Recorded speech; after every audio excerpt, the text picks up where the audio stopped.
Are you ready? Are you ready? For a podcast hosted by George T. Who the hell are you? I am the movie geek. Who are you? I am the movie geek. You are such a geek. Thank you. And now, on with the show.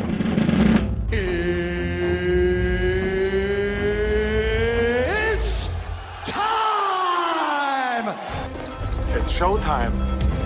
It's showtime.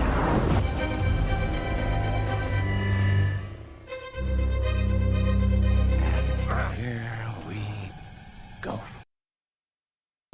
Welcome back into the Movie Geek Podcast. My name is George T, and I'm your host as always. And we have a great episode for you. This is my M. Night Shyamalan. A look at his movies and the movie Trap that just came out this year versus his daughter's movie Watchers. And I will give you a retrospective of his hits and misses. I think that overall M. Night Shyamalan is misunderstood. I think he's a great writer, director. Again, a lot of people have misses. A lot of people have hits. And he has, I think, gotten a lot of more criticism for his failures as a director or a writer. And sometimes I just wonder why people want to try to tear somebody down. Maybe you agree, maybe you disagree that he is one of the best directors, one of the best writers. Again, it is all subject to what you want to believe. And I honestly think that he definitely has had more hits than misses. But when he misses really hard. It's like a guy going, 4 for 4, and then next day goes 0 for 4, and he's trying too hard, and, swinging and missing too hard. It's the best way I can describe how this goes. So let us look at Trap. So this movie came out earlier in the year. Josh Hartnett. I haven't seen much of him lately. I don't think anybody really has. He was really good. When that whole teenage heartthrob thing came through, he had his time in the sun, and now, he's a lot older. He's playing different roles now, and he's, I said, wow, I really don't recognize him, as he is now. So he plays a dad who is taking his daughter to a concert. So this concert is reminiscent, and I didn't read this beforehand. I tend not to try to read reviews or a lot of things about movies before I see them. I usually go back to. So this concert, Lady Raven, who is played by one of M. Night Shyamalan's daughter, she is the singer on the stage playing Lady Raven. So he said in an interview that he wanted to do this movie because he was inspired by his daughter going to see Taylor Swift during her Eras tour. So he had kind of that, like, oh, okay, we can do that. But his basis for Josh Hartnett's The Butcher character was based from Silence of the Lambs. So you have the Butcher, kind of like Buffalo Bill, and you have the FBI profiler in this film who is trying to track him down. So we'll get into all that very soon. So there's going to be a lot of spoilers in this, so stay with me here. So we start out with him taking his daughter to the concert. They get their tickets. or they get in, and they're looking around, and he keeps noticing that there is a huge police presence, SWAT teams, National Guard. There's just so many law enforcement people around. So he's kind of like, wow, what is all this for? So there's rumors going around that the butcher was going to be at the concert. So this concert was set up to be the trap. And so you're kind of wondering, okay, how did they know who this guy was? And why are they looking for him? So we don't really know this, and as the movie goes on, we get to it. So let's get to it. So he's with his daughter. They find their seats. They're on the floor. Concert starts going. They get the warm-up band going. So, he's kind of scoping out the place. And then concert starts. There's a break. He goes with his daughter to one of the merchandise stands. The merchandise stand runs out of the size t-shirt she wants. But the guy behind the counter is like, oh, I'm going to get a resupply soon. Your daughter seems really nice and you seem really nice, so I'm going to make sure I put one aside for you, and you can just come back at any time to come and see it. And he's like, oh, all right, cool. And again, scoping out the scene and whatnot. So he goes, hey, can I ask you what all these cops are doing here?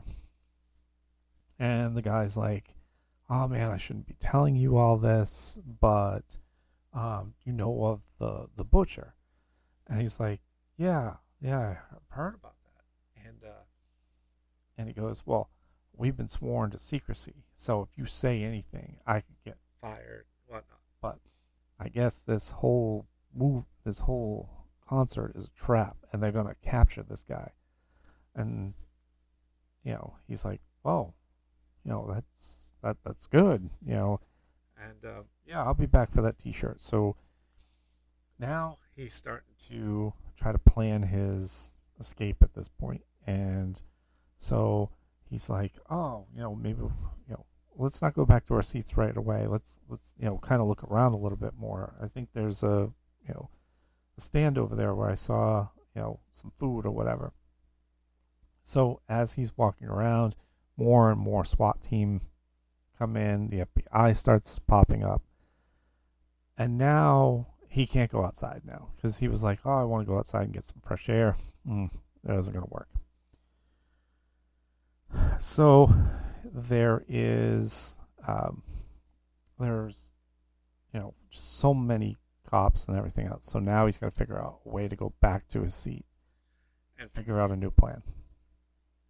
Before that, he sees a drunk lady standing at the top of a stairwell, and the police are kind of just looking around or whatever, and he just kind of bumps her down the stairs.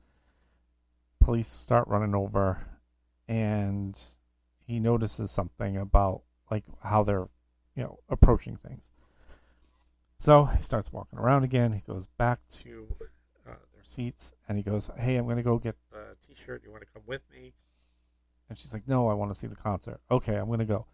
So he goes back to the thing, talks to the guy again. And now the guy goes, oh man, I haven't got my supply yet. You want to come and follow me? I'll show you the way.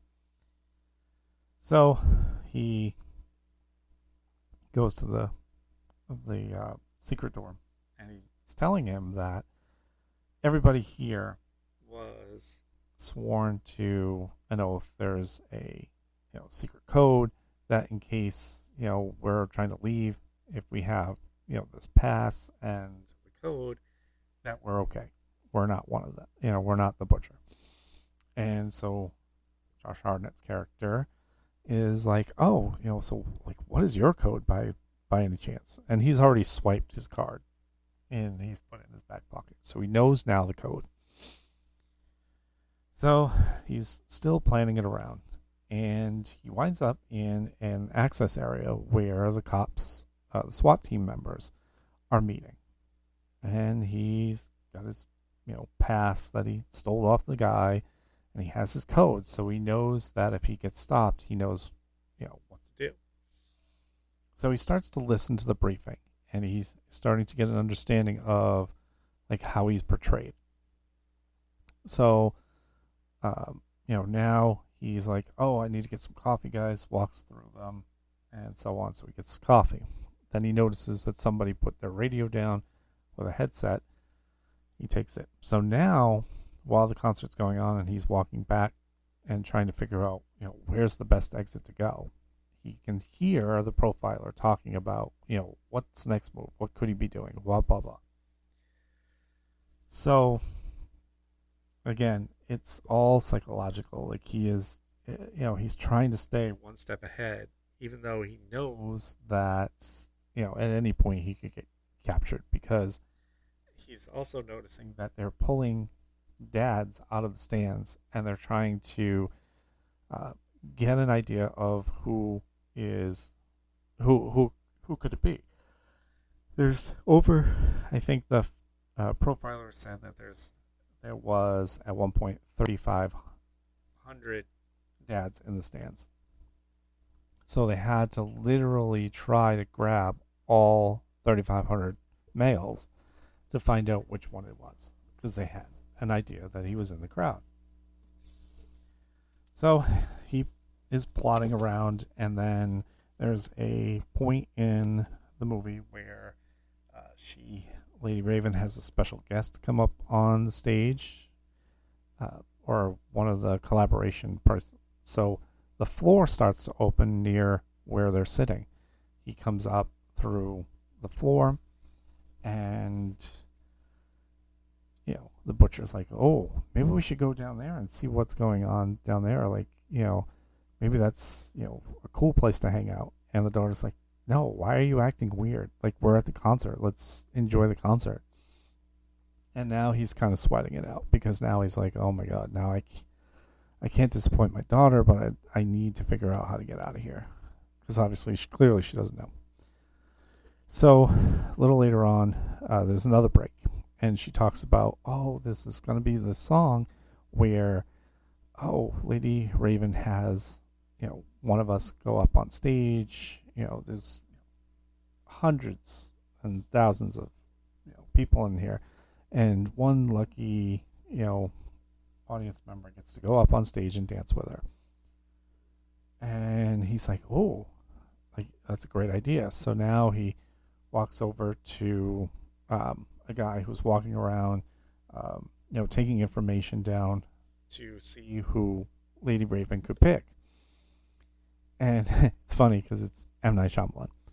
And he's always in his films. And he just plays the most weirdest role. So he's like, oh, hey, my daughter really loves the show and so on. And, oh, she just battled leukemia and stuff. And it would be amazing if she was, to go up on stage. I know there's a lot of, teenage girls in here that love Lady Raven, but I think this would be cool for her to do that. And he's like, M. Night Shyamalan's like, yeah, I'll definitely keep that in mind. So they go a little bit further, and lo and behold, they choose Riley, who's the daughter, and she gets to go up on stage. So now he gets pushed past the first part of security, because he's the dad of Riley. So now they're on stage, and he is casing out every exit that's back there, or how he could get backstage and maybe kind of sneak out. Well, there isn't much in that way. So the daughter gets up on stage. She's dancing with Lady Raven. A former friend of hers is in the stands. That's a little subplot that really didn't really need to be in the movie, but she's all upset that Riley's on stage dancing with Lady Raven, and she starts yelling at her mom. Her mom's a real bitch. Like, I don't know. It's just so weird why that was included. But again, I guess it helps the plot. I don't know. Anyway, concert's over, and Riley and the butcher wind up going downstairs, and they're going to be let out, through the security barrier. But they have to be checked out first. And he knows he's in trouble now, because if he has to go through that security barrier, he is not going to make it out. So Lady Raven comes out of the FBI room because they still haven't identified him, and now, basically, as you'll see, anybody who they did not pull out of the stands now has to be separated from their family and interrogated. So it is quite interesting in that. So now he is pretty much trapped because he can't go out that way, and he cannot go through the secret or the backdoor entrance. So he winds up asking Lady Raven if he could share a moment with her, and she's like, yeah, sure. So he goes into her dressing room, and he starts kind of talking all weird to her about copper monoxide poisoning and so on. And she's like, well, what are you getting at? And he's like, well, I think you are looking for me. And then he shows her his phone, where he is keeping one of his new victims down in a basement somewhere. And he said, if you say anything, I will hit this button and he will die from carbon monoxide poisoning. So he now comes up with a plan for them to all get out, and he does not have to be screened or anything else, and everyone can live happily ever after. She doesn't tell anybody, and that guy doesn't die right away. Maybe down the line, maybe, but not so much. And so she agrees, even reluctantly, but she agrees. They get through, they get in her limousine, and they drive away. Now, he says to Lady Raven, just have your man drop us off. Riley and I can walk to the car. She decides to turn the tables on him and says, I would really love to go and visit your house, Riley. What do you think, Dad? And he has to agree. He's kind of curious as to where she's going with this. So when they get out of the limousine, he's kind of curious. What are you planning?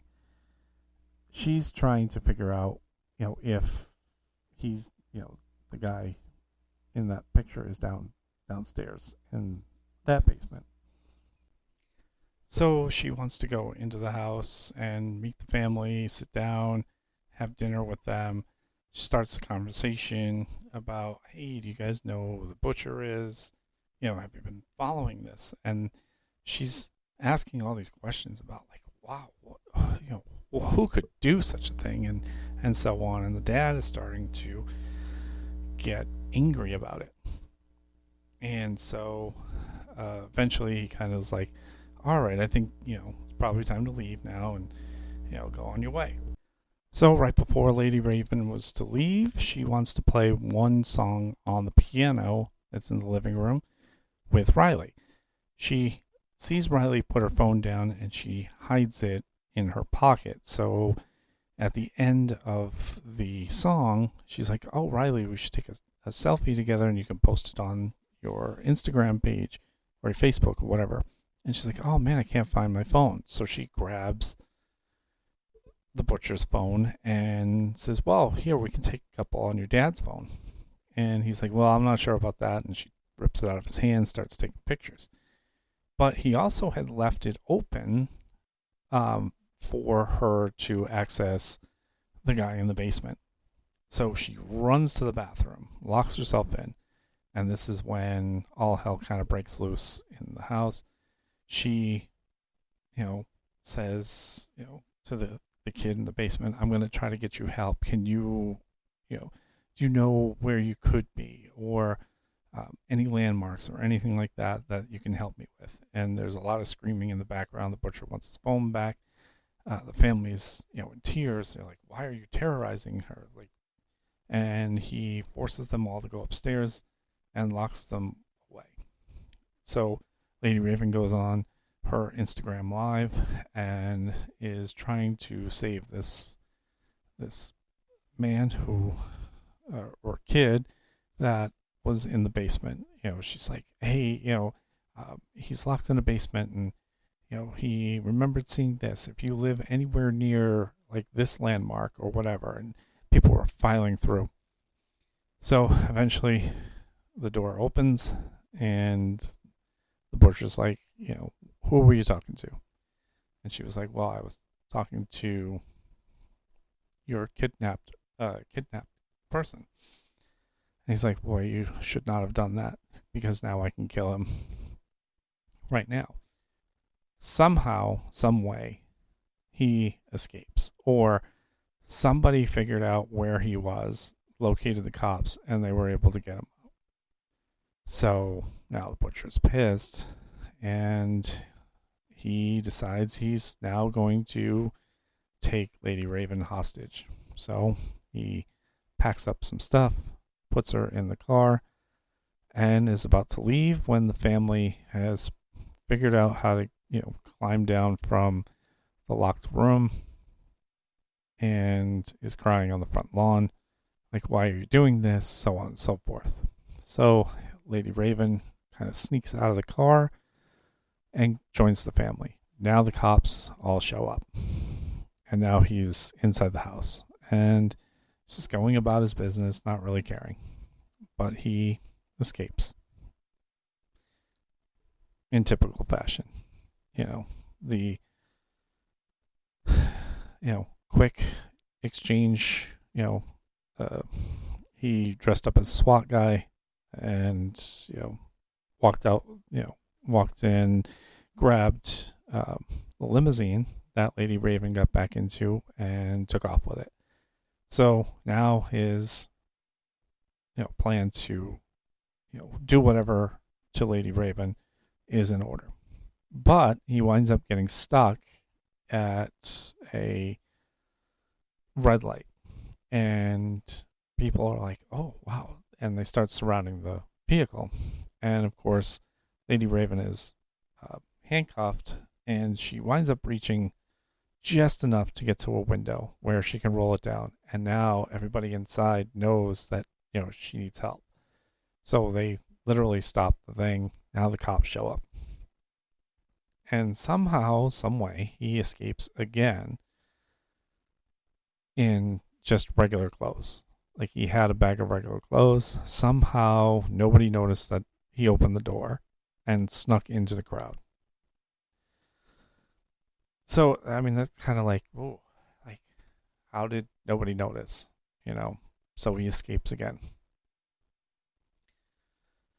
So finally, he makes it back home, where the wife is there. And he's now going to wind up probably killing her, because now she knows the identity. And in the unconventional twist of M. Night Shyamalan movies, they have the wife tell him that she was the one that tipped the FBI off that the butcher was going to the concert. He had left a ticket stub lying around. She thought he was having an affair because he had late nights. He seemed distant and whatnot. Little did she know what was going on, but she had an inclination. And then until she found some stuff of his down in the basement, he was smelling like formaldehyde and some other stuff, which or chemical wise, that you would be if you were disposing of a body. And so that was the interesting little plot twist. I was looking for something bigger, because sometimes he has that big left turn kind of twist. So it was a little interesting in that. Besides the fact that The butcher's mom keeps showing up in this, where, you know, he kind of blames her for him being the way he is, and so eventually he does get captured. The wife tries to poison him with the substances that he has in his bag that she found, by eating, Riley's pie that, she had made for Lady Raven. So the movie ends with him being taken away in handcuffs, and of course the movie ends with him getting out of the handcuffs. Boom, done. So, an interesting movie. I think this was one of his better movies, because just of the twists and turns. Again, I was looking for a bigger twist, that big left-hand turn twist that he is known for. And I'll get into that when I talk about his best movies and worst movies.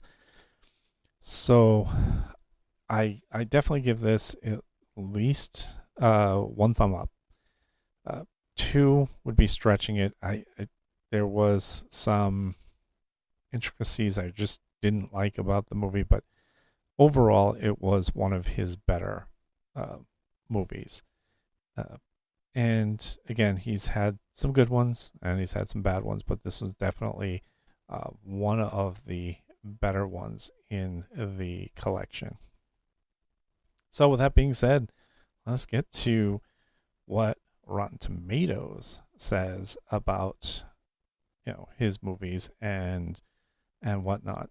And let us go. So there is a total of 15 movies that he has made besides Trap. All right. So number 15 is The Last Airbender. Absolutely a terrible movie, and I absolutely agree with him on that one. After Earth. This one was the Will Smith, Jaden Smith team up about them landing on a distant planet and having to try to survive. It wasn't a very good movie, and definitely was down on this list. Another one that was not as good, The Happening. And this starred Mark Wahlberg, Zooey Deschanel, John Leguizamo.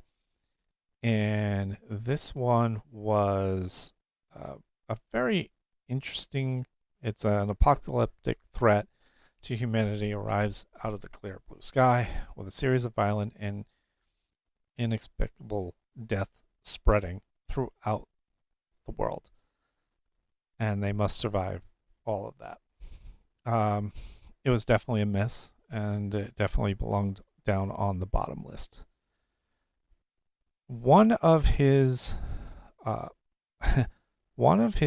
movies that should have been way lower on the list, or probably should have been last, The Village.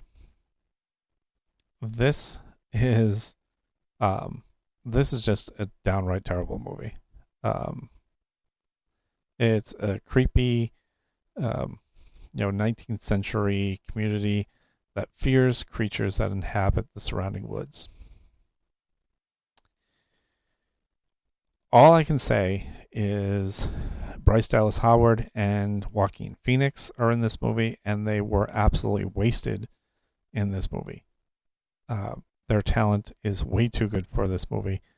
And I think Scary Movie, I think it was 4 or 5 made fun of this movie with Bill Pullman playing the dad that William Hurt played in this movie.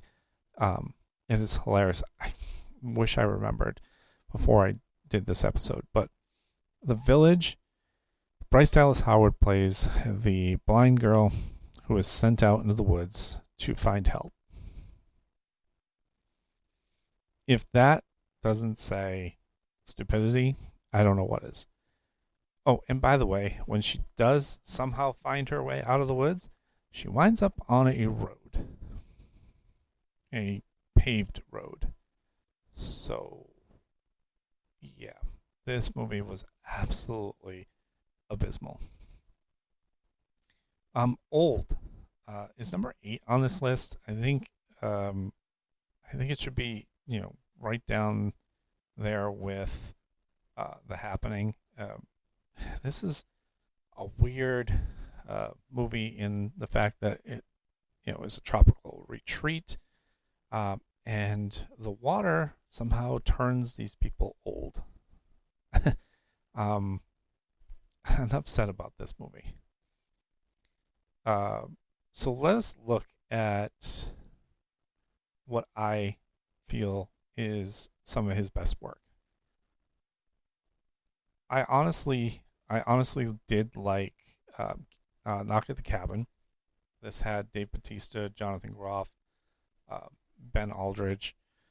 This one was in 2023. It was last year. While vacationing at a remote cabin, a young girl and her parents are taken hostage by 4 strangers who bring a message that the end of the world could be coming if they do not obey the rules, which is one of them has to kill one of the parents has to kill the other, or a series of events will happen that not so much the end of the world for them, but the end of the world for some people that these 4 know. So it is a very interesting concept. It is highly ranked on the Rotten Tomatoes scores. Signs is up on this list. I was not the biggest fan of this movie either. Mel Gibson, Joaquin Phoenix are in this. Rory Culkin, Cherry Jones. This is about the aliens that you are forming signs in the Mel Gibson's farm. And I don't know. I wasn't a big fan of this movie, but I know why it got really good scores. The 3 movies that made up this trilogy, called Unbreakable, Glass, and Split, I actually did enjoy. I know a lot of people did not like Unbreakable. This had Bruce Willis as the unbreakable part, and Samuel L. Jackson was the fragile part. He was the glass part. So when M. Night decided to do his sequel with Split, he introduced another character played by James McAvoy, who had 23 personalities, who played some his work in this film was quite special, and I honestly think James McAvoy has done some really good work, but this one was definitely good. Anna Taylor-Joy was in this film. She was the one that broke through Kevin, played by James McAvoy's character, and brought out the better personalities in there, but ultimately the Beast is the 23rd personality, and that one wins when the girls escape.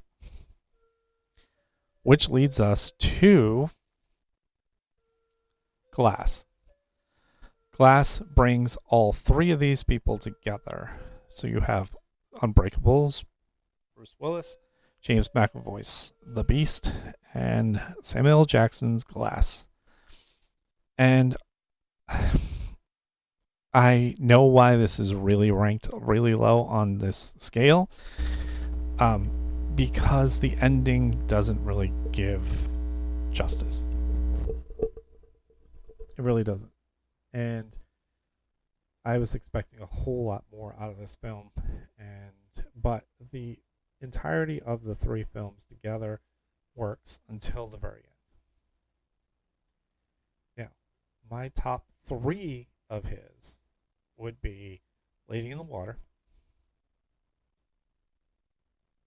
which is way down on the list. I really did like this. This is a far-fetched story with little suspense and unconvincing scenarios. This is critics, what they're saying. Paul Giamatti and Bryce Dallas Howard are in this. Paul Giamatti's character rescues an enigmatic woman from danger, who happens to be trapped in the water.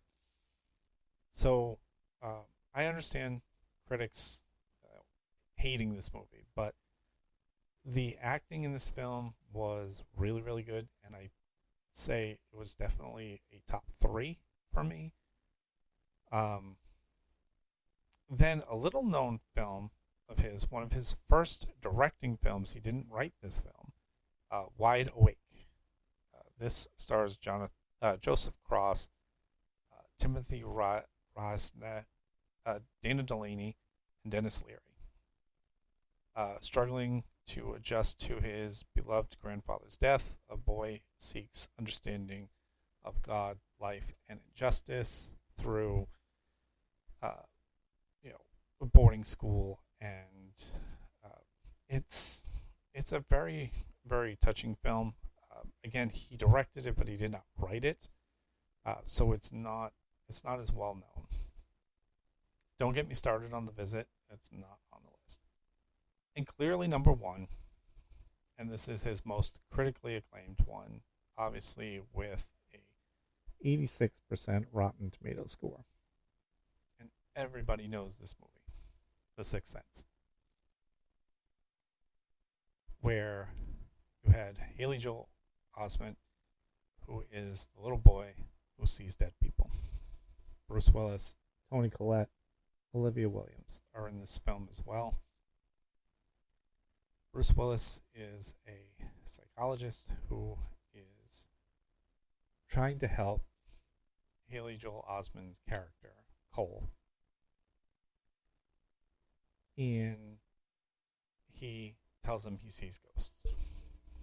Every time these ghosts are around him, he starts to have, you can see his breath coming.